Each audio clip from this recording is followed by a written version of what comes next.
예, 증시 전망대 방송 시작하겠습니다. 지난주에는 인플레이션 지표가 둔화되면서 금리 인하 기대감이 만들어졌고, 그게 이제 종목들, 기존의 매각캡에서 소외됐던 종목으로 순환하는 그런 모습을 보였죠.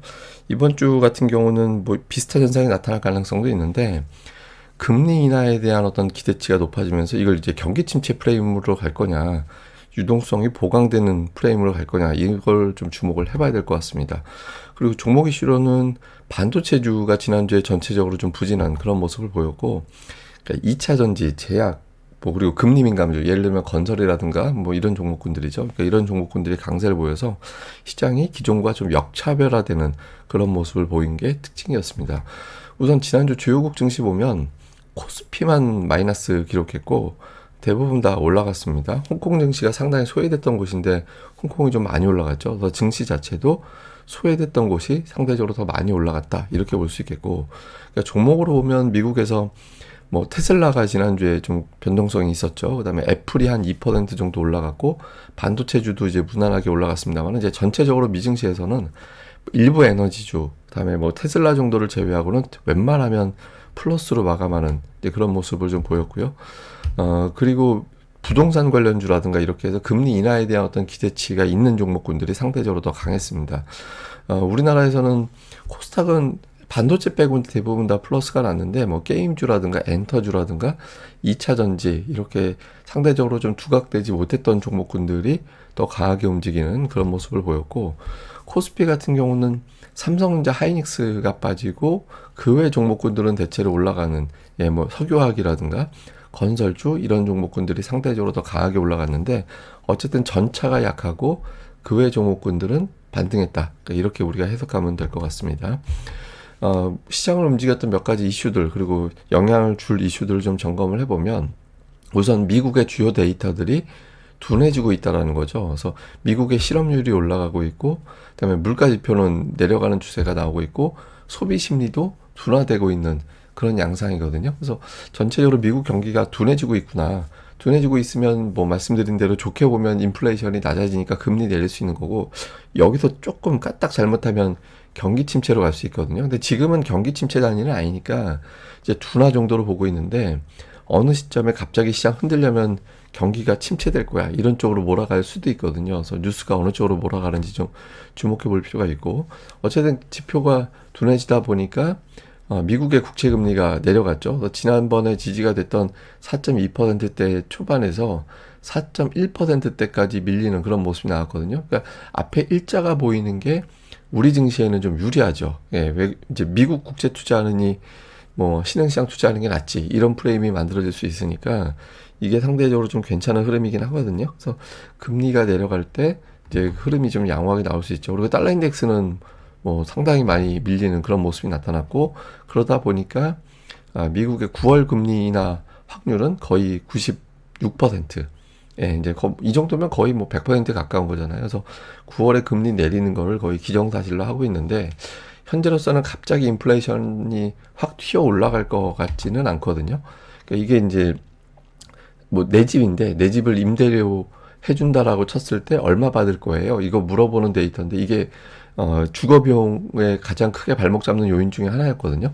근데 계속 떨어지고 있고 앞으로도 계속 떨어질 가능성이 높습니다. 그래서 이게 떨어지고 있고, 그다음에 자동차, 중고차 가격 이런 것들도 마이너스 성장. 마이너스에서 뭐 조금 덜 마이너스냐 더 마이너스냐 이러고 나오고 있는 정도지, 계속해서 지금 마이너스를 보이고 있기 때문에 이제 미국 인플레이션에 중요한 영향을 주는 데이터들이 계속 빠지고 있는 상태거든요. 그리고 지난번에 제가 이제 보여드렸던 거, 미국의 고용지표에서 만약에 12개월 내 가장 낮았던 실업률에서 최근 3개월 평균이 0.5% 정도 차이가 나면 그때부터 침체로 간다. 근데 지금 거의 그 수준에 근접을 했거든요. 그래서 지금 데이터상으로는 미국은 9월부터 금리 인하할 가능성이 매우 높아졌다. 뭐 일부에서는 지금 7월까지 얘기 나오고 있거든요. 그러니까 9월 넘어가게 되면 아무래도 미국 대선 국면이 시작되는 거라 너무 정적인 해석이 많이 나올 수도 있어서 지표 이 정도 가지고 이제 내릴 거다, 이렇게 나오는데, 지금 7월에 내리기는 또 쉽진 않죠. 이게 지표 좋아진 게 몇 달 안 되니까. 그래서 이거에 대해서는 조금 논란이 있지만 9월이 유력해 보인다, 이 정도 보면 될 것 같습니다. 그 다음에 또 하나의 이슈는 미국의 종목이 대순환되고 있다라는 거죠. 그러니까 그동안의 시장을 확 끌어올렸던 뭐 엔비디아, 그다음에 최근에 몇 주 동안 강했던 테슬라 이런 종목군들 대신에 뭐 홈디포라든가 이제 건축 뭐 이런 자재 이런 류의 어떤 기업들 있잖아요. 그래서 금리가 빠질 때 반응할 수 있는 종목군들. 왜냐면 금리가 내려가면 건설이 조금 더 활발해질 것이다 이런 기대치가 있잖아요. 그래서 홈디포 같은 종목이 강세를 보이고 있고 자동차주들도 매우 강합니다. 그러니까 자동차 우리 증시에서는 자동차가 별론데 그러니까 미국에서는 이게 할부금융 자동차 구매할 때 할부금융으로 이제 대출 받아서 그걸 갖다가 이제 납부를 하죠. 월별로 뭐 3년짜리, 5년짜리 보통 이렇게 하잖아요. 그래서 그러면 자동차 구매가 늘어날 거다. 금리 인하하면 이런 기대감이 좀 있었고. 근데 전체적으로는 소외주들이 확실히 강했습니다. 그러니까 연간으로 보면 S&P 500하고 이제 스몰캡하고 데이터를 보면 스몰캡은 오히려 막 빠져 있는 상태였고 그다음에 S&P 500 지수 자체는 올라가 있는 상태였잖아요. 그래서 이렇게 격차가 벌어져 있다가 금리를 내린다네. 근데 저 현상이 나타났던 건 애플이라든가 마이크로소프트라든가 이런 데는 현금이 어마어마하게 많죠. 그러니까 금리가 높아질 때 안전한 대상이 되잖아요. 근데 반면에 현금이 적은 것은 저 회사 재무제표가 언제 나빠질지 몰라.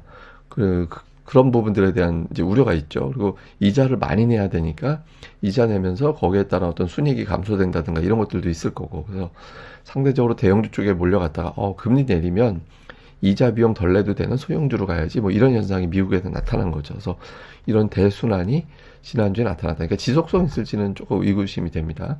그 다음에 이제 또 하나 러셀 2000이 상대적으로 강했는데 그러면 우리 증시하고의 연결고리는 어떻게 되나. 그래서 러셀 2000하고 이제 코스피하고 비교를 해봤거든요. 뭐 디테일하게 보면 뭐 똑같다 이렇게 얘기하기는 어렵긴 하지만 대체로 보면 아주 길게 늘어놓고 봤을 때는 경향은 되게 비슷하잖아요.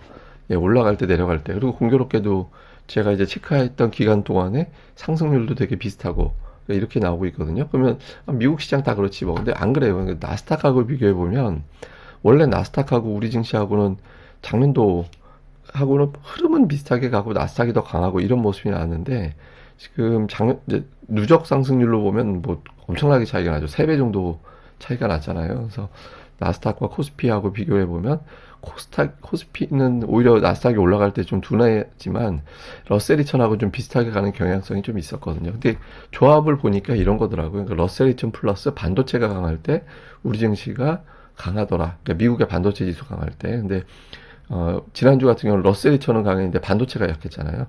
그러다 보니까 우리 증시는 이제 또 오히려 좀 하락을 하는 후반 들어서는 좀 고전하는 그런 모습이 있었죠. 근데 어쨌든 러셀이 살아날 때 우리 증시는 괜찮은 흐름이 나왔기 때문에 이거는 좀 계속해서 모니터링을 해봐야 될 것 같습니다. 그 다음에 수급에서는 외국인들이 지금 6주 연속 매수하고 있습니다. 지난주 금요일에 좀 많이 팔아서 그렇지 어쨌든 매수 기조 자체는 유지를 하고 있는데 우리나라에 대한 매수 강도가 상대적으로 강해요. 지금 오늘 뭐 아침에 저 외신도 한번 보니까 중국 증시에 대한 비중이 낮아지고 있고 그 비중 낮아진 걸 인도하고 대만이 채우고 있다. 이런 코멘트가 나왔더라고요. 뭐 대만은 TSMC 비롯해서 이런 것들 때문에 올해 증시 상당히 강했잖아요. 지금 인도는 9년 연속 올라가고 있거든요. 그래서 상대적으로 좀 강하죠. 근데 최근 들어서 올해 들어서 가장 많이 매수하고 있는 나라 중에 하나가 우리나라고 특히 이제 이 세 나라 원래 이 인도하고 대만을 분석한 기사였는데 이제 올해 아시아 증시에서 외국인들이 가장 많이 매수하고 있는 나라는 한국이다. 하고 순서대로 나를 때 한국을 제일 앞에 뒀더라고요. 그래서 어쨌든 외국인들이 우리나라 AI 돌풍에 가장 덜 오르는 AI 관련주. 그러니까 뭐 하이닉스도 외국인들 눈에선 덜 오른 종목으로 보이나 보더라고요. 그래서 하이닉스와 삼성전자를 매수하는 외국인들. 뭐 이런 식으로 이제 기사 나온 게 있었잖아요. 그래서 어쨌든 외국인 투자자들의 시각은 좀 긍정적으로 돼 있는 것 같습니다.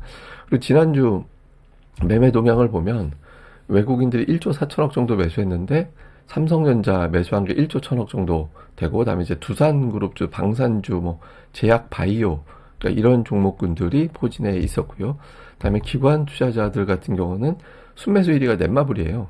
그러니까 뭐 2차 전지, 인터넷, 조선 뭐 그 외에 보면 그런 식으로 이제 포진이 되어 있었고 그다음에 코스닥 쪽에서 외국인들은 제약주, 삼천당 제약 뭐 이런 종목군들이 들어가 있었고 그다음에 2차 전지 그다음에 엔터주, 반도체는 선별적으로 이런 이제 구성을 보였고 기관 투자자들은 뭐 의료기기, 게임, 반도체 이런 식의 어떤 구성을 좀 했습니다. 근데 이게 업종을 전체로 담다라기보다는 그 업종 내에서 좀 골라 담는 거라 코스닥 쪽 같은 경우는 업종 경향성이 강했다 이렇게 이제 놓기에는 좀 애매한 측면도 있긴 합니다. 어쨌든 종목 구성은 좀 이렇게 돼 있는 편이었습니다.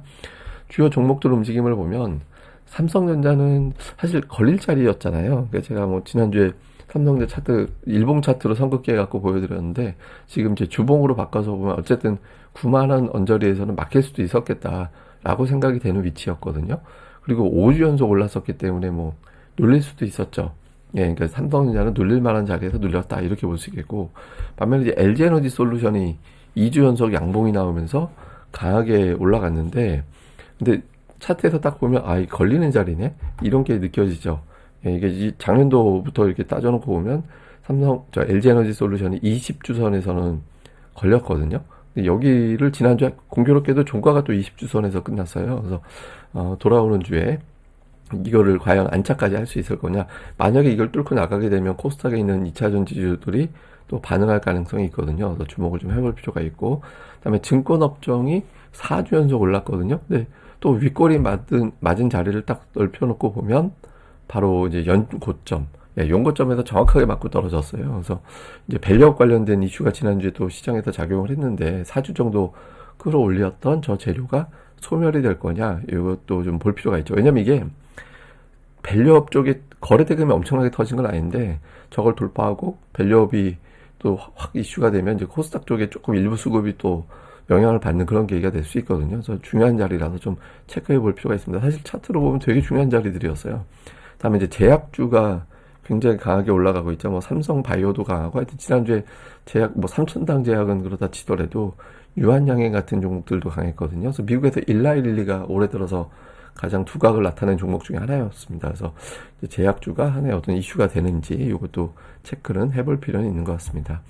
그다음에 이제 낙폭과대주, 워낙 많이 빠져서 중요한 지지선이고 뭐고 이제 많이 빠졌던 종목이 엔터주였는데, 엔터주가 좀 홀짝홀짝이에요. 그러니까 빠지고 오르고 이제 이렇게 돼 있는데 저점은 계속 일치하고 있었거든요. 4주 동안에. 그래서 이게 이제 추세를 뒤집어서 2주 연속 올라갈 거냐. 그러니까 낙폭주들에 대한 어떤 이제 변화가 좀 생기는 건지 바로미터로 좀 살펴볼 필요는 있는 것 같습니다. 자, 총정리해 보면 메가캡에서 소외주로 순환이 됐는데, 이게 이제 미국 통계에 의하면 보통 이렇게 되면 4주 정도는 그런 흐름이 과거에 나왔대요. 통계적으로 보면. 근데 이게 이제 추세를 이렇게 그대로 가기는 쉽진 않죠. 왜냐하면 메가캡은 계속 실적이 좋아지는 이제 종목군들이고, 소외주 중에 일부든 실적은 바닥인 것 같은데 이제 우상향하기 시작한다, 이렇게 보기에는 애매한 종목들이 있거든요. 제가 보기에는 소외주, 우리나라도 이건 마찬가지입니다. 그러니까 소외주 내에서도 차별화가 이제 시작이 될 가능성이 높아요. 그래서 막연하게 그냥 많이 빠진 종목이니까 무조건 이렇게 보기엔 좀 어렵고, 그리고 또 메가캡은 이제 끝났어, 이것도 아닐 겁니다. 그러니까 조금씩 오히려 메가캡 내에서도 반등하는 종목, 그다음에 소외주 내에서도 이제 여기서 멈추는 종목과 이제 또 차별적으로 이제부터 시작되는 종목이 구분될 가능성이 높기 때문에, 이제 근데 여기서부터 출발하는 종목들은 또 대단한 시세가 나올 수 있거든요. 종목들 추이 계속 주목을 해봐야 될 것 같고, 그다음에 우리 증시는 지난주 후반에 좀 고전하긴 했지만 삼성전자, LG전자 실적 발표 이후에 실적 전망치가 상향 조정되고 있거든요. 그래서 지금 2,900 이상은 무난하게 갈 것 같다, 이렇게 이제 분석이 되고 있습니다. 그래서 뭐 증시에 대해서는 우려 쪽보다는 긍정적인 메시지가 많아서 추가적인 조정이 나온다면 주목해 볼 필요가 있고요. 근데 조금 찜찜한 건 주말에 외국인들이 되게 많이 팔았잖아요. 되게 많이 팔았는데 달러 인덱스가 여기서 하락하는 국면이 된다라면 좀 변화가 생길 수 있죠. 그래서 외국인들의 추세적인 매도로 전환될 가능성은 그렇게 높아 보이진 않고, 매도한다라면 오히려 또 기회로 삼아볼 만하다, 이런 분석도 있을 겁니다. 그다음에 이제 지난주 밸류업 2차전지 제약, 그 전주하고 사실은 되게 비슷하게 돼버리고 그 외에 이제 낙폭주들이 움직이는 그런 모습이 나는데, 이 중에서 그러니까 앞서 말씀드렸던 밸류업이나 2차전지 각각 기술적으로 되게 중요한 위치잖아요. 이거를 돌파하는 종목이 나올 거냐. 그 다음에 이제 낙폭주 중에서 예를 들어서 뭐 통신 장비, 뭐 그다음에 엔터주, 이런 것들은 되게 많이 빠진 종목들이었잖아요. 그리고 뭐 호스피라든가 이제 대형 업종 중에서도 반도체 내에서도 뭐 천차만별이라든가 자동차 부품도 천차만별이고, 하여튼 되게 종목군들이 엇갈리는, 같은 업종에서도 이런 현상이 나왔거든요. 그래서 이 중에서 이제 좀 새롭게 두각을 나타내는 업종이 나올 가능성이 있습니다. 그래서 좀 이번 주에 그런 내용들 방송할 때마다 좀 체크를 좀 해보려고 합니다. 자, 그리고 오늘의 차트는 주요국 증시 연간 상승률을 제가 새로 또 업데이트를 해봤거든요.